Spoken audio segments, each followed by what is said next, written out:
Le jour se lève sur Kilis, dernière ville turque, avant la frontière. Dans ce petit appartement, c'est l'agitation matinale. Le docteur Moussa et sa femme préparent leurs 6 enfants pour l'école.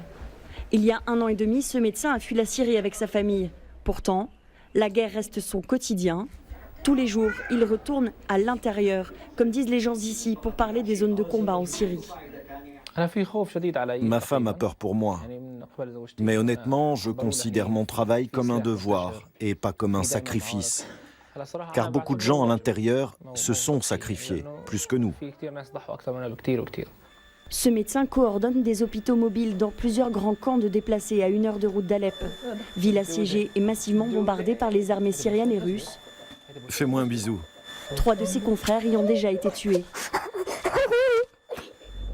Comme lui, ils sont une poignée de médecins syriens à pouvoir faire des allers-retours entre les deux pays.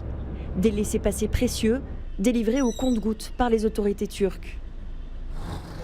Si un jour je ne peux plus entrer en Syrie comme aujourd'hui, je retournerai vivre dans mon pays. Je ne peux pas quitter la Syrie.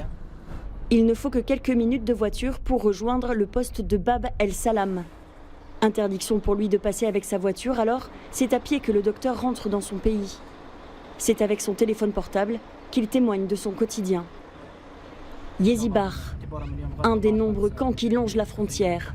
4 médecins pour plus de 35 000 déplacés, plus assez de tentes, peu d'accès à l'eau potable, pas d'école pour les enfants, une situation humanitaire catastrophique pour ces familles déplacées, venues pour la plupart de la région d'Alep.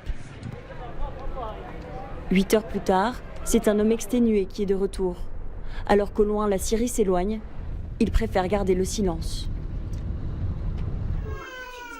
En famille, le cauchemar syrien est tué tant que possible. 4 de ses 6 enfants n'ont connu que la guerre. Pour nous, la seule vraie solution, c'est la solution politique. Les pays qui nous envoient de l'eau, de l'aide humanitaire, des médicaments, devraient plutôt résoudre le problème politique. Et le reste suivra. Nous serons alors capables de reconstruire notre pays et de faire revenir les gens. Demain, le docteur Moussa repartira travailler en Syrie, avec le rêve qu'un jour peut-être, ce sera un aller simple dans un pays en paix.